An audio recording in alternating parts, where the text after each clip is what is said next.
How long has it been? Oh, shit. Hello, everybody. Hold on one sec. There we go. So, if you don't like these new ghosts, you can fuck off. Anyways, this video has a long and sordid history that I'd like to get into before we begin talking about Pyre. This video has several iterations, or it did. First, it was going to be a long-form thing, or like a Joseph Anderson style about Near Automata, and that fell flat on its face when I realized I didn't have a whole lot to say about the game. So, frustrated with that whole situation, I started looking on creating the new ghosts, and I decided to go for a minimalistic style. Eventually, a friend introduced me to a game called Dust Force, and I immediately fell in love. I would be showing you footage of it right now, but sadly, in order to make room for all of the gameplay I have of Pyre, I had to delete some stuff, but Dust Force is incredible. I strongly recommend it. I didn't have a whole lot to say about this game either, so back to the drawing board. I decided to finally support Supergiant properly and buy Transistor. I had pirated the game forever ago, and I was like, no, they deserve my money, so I bought that game, and I bought Bastion. Played them both. Transistor is still better in my eyes, but it got me thinking about doing an entire video on Supergiant and how fucking good they are. Then I realized, well, Bastion's been out for a very long time, and anything interesting that I could say about Transistor has already been said more interestingly by some other person in a more articulate way, where they don't fumble around and forget all their lines, and also, again, hasn't already been said. So I gave up on that as well. Finally, I saw that Supergiant was releasing a new game. And I was like, fuck yeah, maybe I can still talk about Supergiant. And then I realized the previous two problems were still readily, fucking in the way. So I kind of gave up for a little bit, and then I realized, why do I have to do it about Supergiant in its entirety? Why don't I just do a video about Pyre? So here we are. Sorry for the long intro. I would do a second one, but firstly, I'm lazy, and secondly, I don't care because shut up. Never mind. I'm gonna actually use the old intro to scripted sections, because thus ends the unscripted section of the video.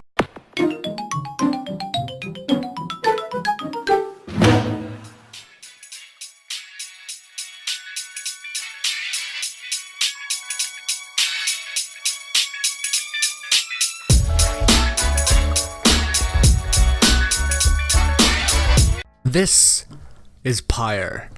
Pyre's fucking incredible. As always, Supergiant has blown away my expectations again, so I'm gonna get the verdict right out of the way. Pyre is good, end of discussion. I always love what Supergiant does. They always manage to bring everything together in such a beautiful amalgamation of game design, choices, and universe building, which, by the way, universe building. Can we talk about that for a second, please? Holy shit! If any of you have ever played a Supergiant game before, then you definitely know how good of a job they do actually displaying all of the little quirks in the universe and every tiny little detail that makes it stand out among basically any other universe you can find in any other form of literature, games, whatever medium you prefer. Pyre is no exception. The opening was a little bit weak and ordinary in my mind, but that's just because the amnesia thing is super overdone. Regardless, they do it tastefully, and you still feel like the world is being presented to you at a very nice pace. You start off with a few main central characters, and you get to know them before any new ones are introduced. It feels very natural, and if you'd only seen the demo footage, you might not know that there are more than 3 people you can use in the main gameplay segments, which are called the rights, by the way. And the character designs are beyond incredible.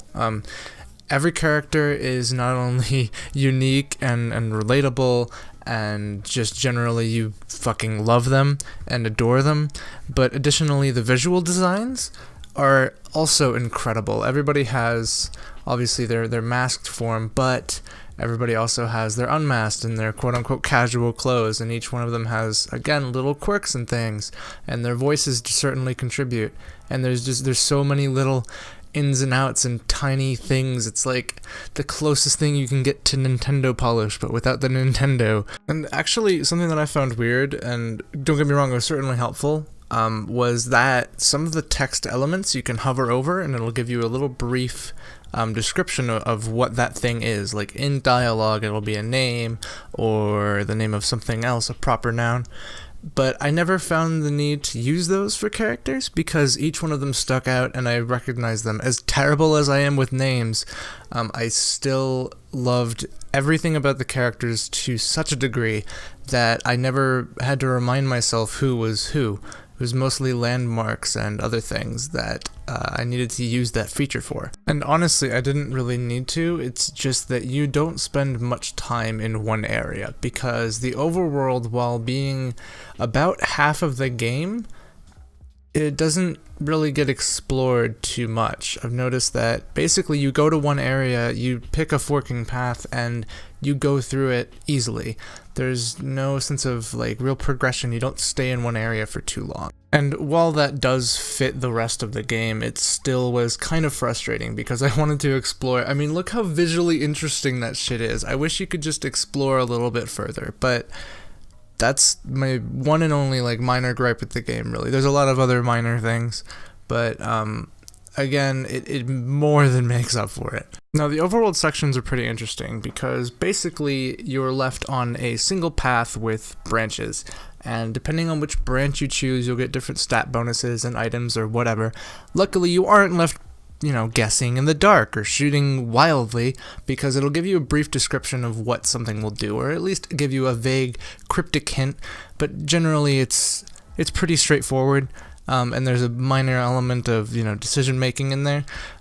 It doesn't affect things too much, as far as I know. I've played through the game twice now, and I can honestly say that I haven't really noticed a difference in the rights when you do this kind of thing. I mostly just left it up to player skill to complete those rights, but I'm sure you can break the game somehow.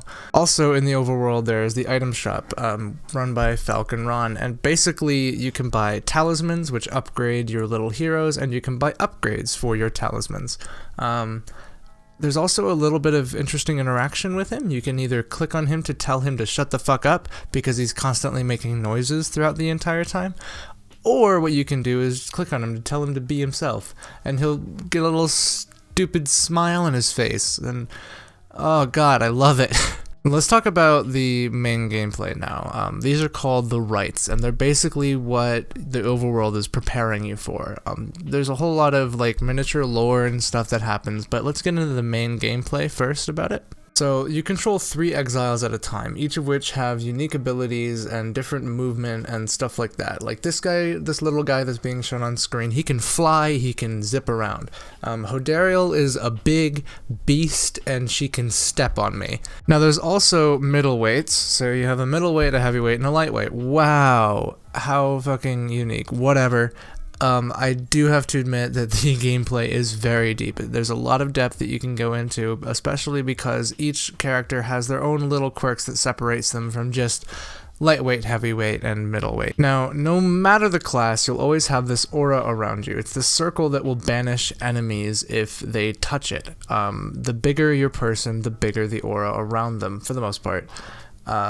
You can also cast your aura by flinging it with circle or whatever, and there's a whole lot of miniature things like Tizo there can explode. Now your job is to take that little orb and plunge it into the enemy's pyre.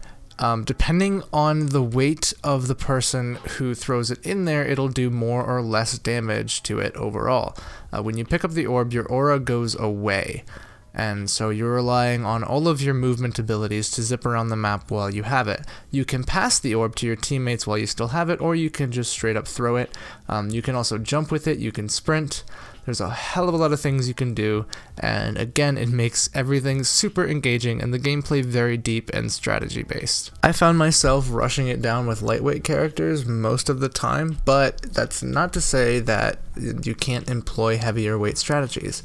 You'll notice Tizo here is the MVP because he can just fly over everything and go right in. Here's why you can't just spam the same strategy and the same character over and over and over again. Every time you plunge the ball into the Pyre, you are banished until you plunge it again, or the enemy plunges into yours. Now, you can also be banished by enemy attacks, but those are on a cooldown, generally anywhere from 10 to 20 seconds, somewhere around 10 seconds normally, which is a much longer time than you would ever think in a game like this. Now, you might think that going super aggressive is possibly the best way. This is obviously not the case. You need to maintain some line of defense, otherwise you're going to get your defenses poked directly through and you won't have a chance. You'll deal way less damage than you take. Now, considering the only amount of damage that really matters is the last set of hit points, technically, you can run a super defensive setup. The problem with that is that, firstly, your victory condition is not surviving, but dealing enough damage to the enemy. And also, it doesn't matter how defensively you do it, the enemy team can throw the orb in, or they can jump right over your aura, and so super defensive setups don't really work either.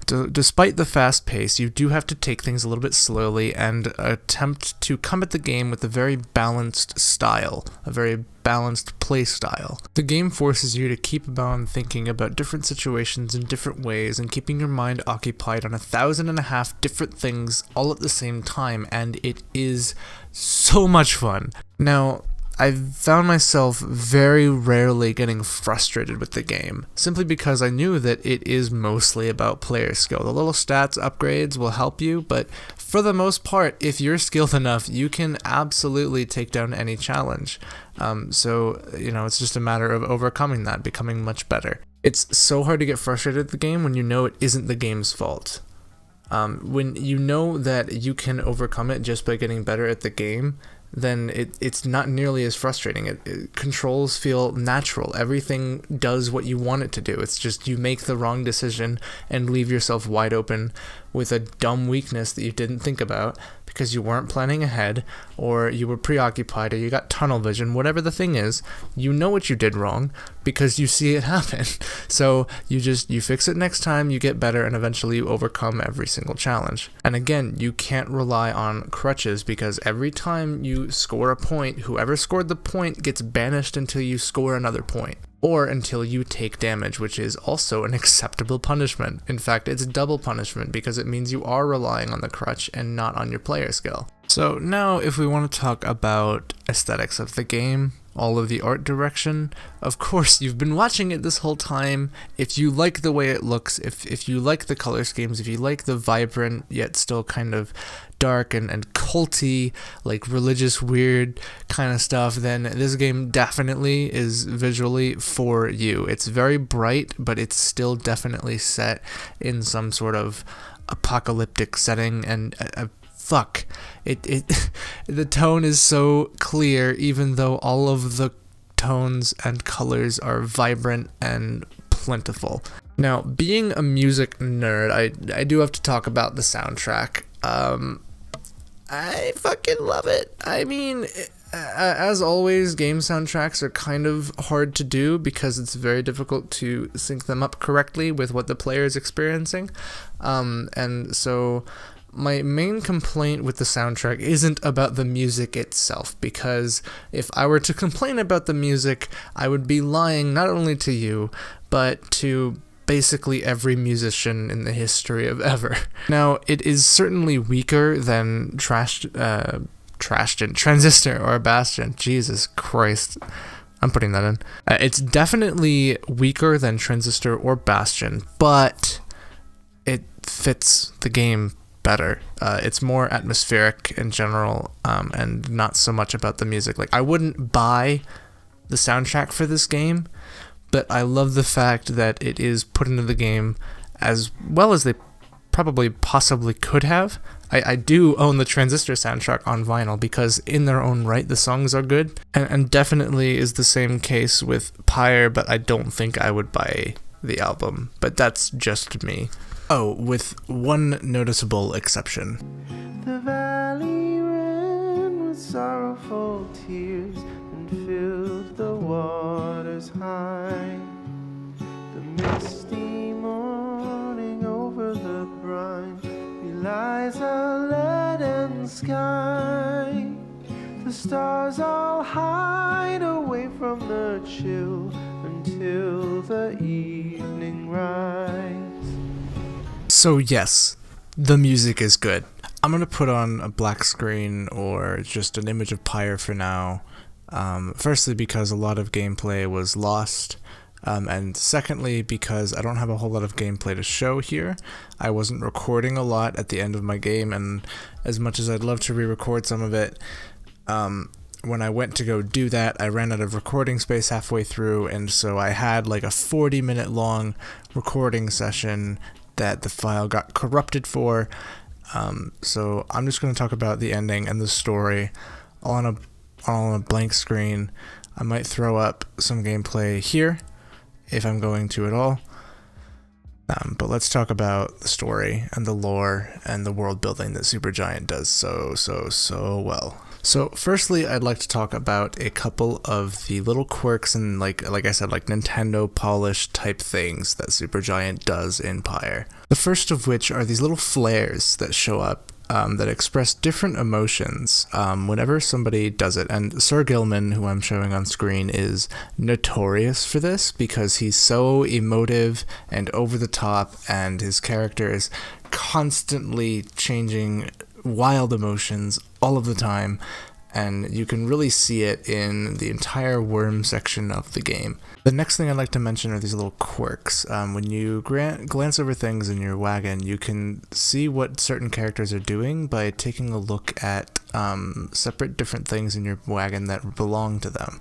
So sometimes it's sea gazing, sometimes it's gazing into the abyss, sometimes it's arguing with a phantom, sometimes it's atop the wagon, whatever, but you'll always get a status and a checkup on all of your party members, and it helps just reinforce them a little bit more, I think. You can also sometimes see people in your bad wagon, people from your party, basically, and so you can interact and talk with them to get a little bit more character development out of them. You know, if you really love a character, sometimes they'll be in there, and you can talk to them directly, and they'll talk about other characters, which again reinforces not only your own player character, also the character you're talking to, and whoever they're talking about.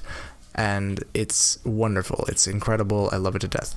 As for the universe of this world, basically there is a place called the Commonwealth, which you and your friends have been exiled from. They aren't your friends at the time of exile. They're your friends after you go into exile. Obviously necessary, spoiler warning ahead. This is going to uncover bits of the story and plot twists, and if you plan on playing this game, if you haven't clicked off already, which I should have recommended in the first place, click off now. So the entire time you're playing the game, your job is to get back to the Commonwealth. That's your end goal. That is your ideal.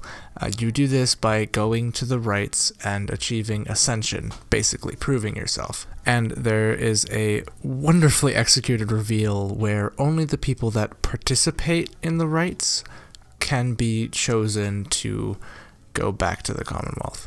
The problem with this is that you do not participate in the rites, the player character. You do not do that. You read them, you direct them, you're a friend of them, you help them on their merry way, and you can read the stars. But you do not get to go back. I see this as a brilliantly executed reveal because you can actually read up on this in a book in your wagon well before it's supposed to be read to you. So if you're taking time to explore the universe, which you should be, then you'll know this before it's supposed to be revealed to you. Also, I should mention, there's something called the Old Ways, and you are a reader with a capital R. You are not supposed to be able to read, you are not supposed to be able to be literate and read books. It's not a unique ability, but it is not common. We're left to believe that the reason you were exiled in the first place is because you were a reader. Now, there are multiple points in the story where you are talking to characters and you're allowed to fill in your own past and decide on your own who you want your character to be. There is a roleplay element involved if you were worried about that. You can also choose between male or female in the options, but the default is female, in case you were curious. There's also a reveal that only one of your party members can be chosen to go back at a time. And so you, again, have this thing where you have to get good with all of your units, or else you're going to be stuck with a shitty team that you don't know how to play with, trying to get one of them to go back just to complete the game. Now, obviously there's a workaround to this. You know, if you send in 2 of your best characters with your weakest character and you choose your weakest character to go up, then bada bing bada boom, you got rid of your weakest character. You can work your way up the line until eventually the strongest is the last one to go. But I feel like that's not experiencing the game to its fullest, firstly.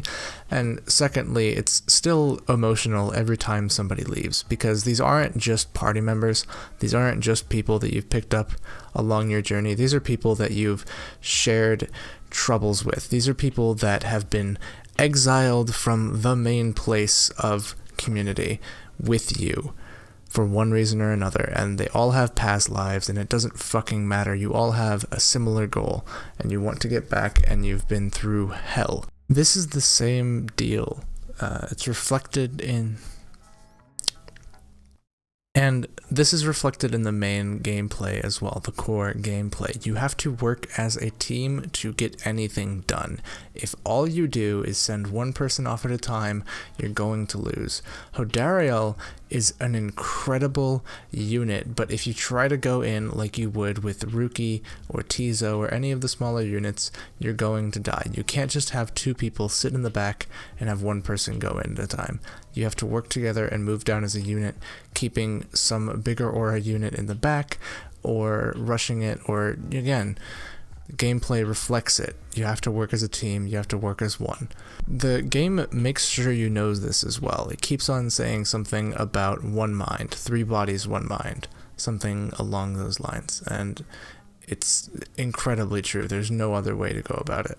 Now, you'd think my first video back in 4 months would be much more organized than this, but I had to write this quickly because it has been 4 months. Next time, expect something far more structured and far more regulated. In the meantime, to wrap up, I'm just gonna say that Pyre is incredible, of course. I loved it to death. I've played it through 2 or 3 times now, the 3rd time just to gain some gameplay footage for this ending segment. If you've noticed, it's been mostly black screen, and I strongly recommend you gotta get it. If you want to wait for a sale, you're welcome to do so, but it's not AAA price. I got it for like $16.